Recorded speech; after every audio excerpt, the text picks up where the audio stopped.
Many years ago, when I first got out of college, I moved in with my then girlfriend, my now wife, into a tiny little apartment in a beautiful block on the west side of Manhattan.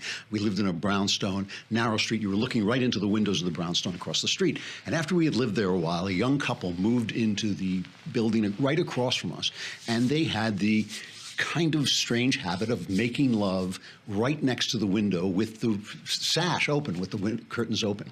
And they were incredibly attractive pair, and it was riveting because it was right. You could not miss it. I mean, when people came over to visit, you'd have to close the blinds because you couldn't help but see them having sex right across the window. And I was watching them one day, and I turned to my girlfriend and I said, I can't believe the things these people do. It's pornographic. And she looked out and she said, well, they're only doing what we do. Everybody does. We all do the same things. We do all those things. And I realized suddenly that when you look at sex from the outside, it's pornographic. But when you experience it from the inside, it's not pornographic at all. Usually it's quite meaningful and full of depth and full of interest and just full of pleasure and all kinds of internal experiences. And this is why I believe Alfred Hitchcock believed there were two things that you should never film. You should never film people praying, and you should never film people having sex. And he never quite said this explicitly, but I always thought the reason he said that is because the outer depiction of those things is not what's going on.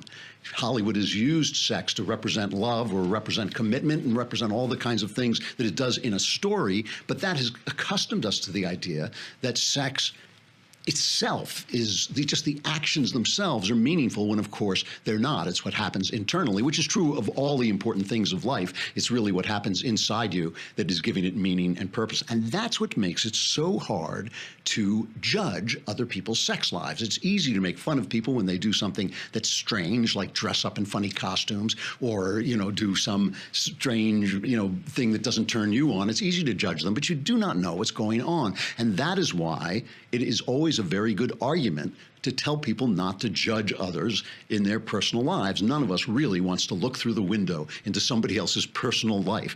And that is that argument has been used to completely strip away any sense of sexual morality. It's now coming back in the worst way. And when I say that, I mean in the worst way. Al Franken has resigned after being turned on by all his fellows, not all, but many of his fellow senators.